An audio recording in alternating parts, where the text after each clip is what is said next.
నేడు విజయవాడకు CM I-PAC ఆఫీస్కు వెళ్లనున్న జగన్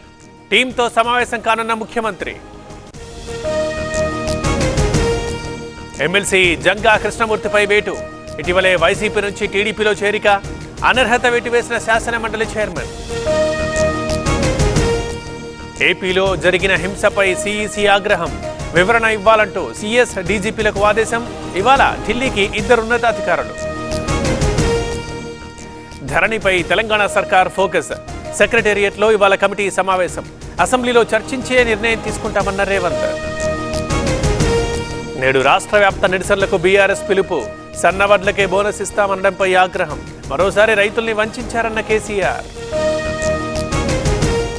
నేటి నుంచి ఏపీ ఈఏపీ సెట్ ఈరోజు రేపు బైపీసీ గ్రూప్ పరీక్షలు నిమిషం ఆలస్యమైన నో ఎంట్రీ కృష్ణానదిలో తప్పిన ప్రమాదం ఇసుక దిబ్బలు తగిలి ఆగిన లాంచ్ సురక్షితంగా ఉన్న ప్రయాణికులు గోడ కూలి ఒకరి మృతి ప్రమాదంలో మరొకరికి గాయాలు సంగారెడ్డి జిల్లా బొల్లారంలో ఘటన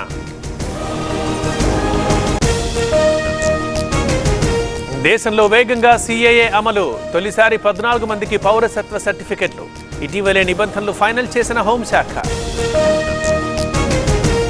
ఈడీ అరెస్ట్ ని సవాల్ చేస్తూ కేజ్రీవాల్ పిటిషన్ సుప్రీంకోర్టులో నేడు తుది విచారణ ప్రస్తుతం మధ్యంతర బెయిల్పై ఢిల్లీ సీఎం తమిళనాడులో రోడ్డు ప్రమాదం లారీని ఢీకొన్న 2 బస్సులు 4 మృతి 20 మందికి గాయాలు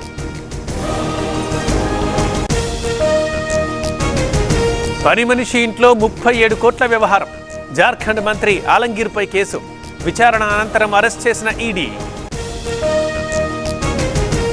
మధురై డంపింగ్ యార్డ్లో అగ్ని ప్రమాదం వారం రోజులుగా అదుపులోకి రాని మంటలు కొనసాగుతున్న ఫైర్ సిబ్బంది ప్రయత్నాలు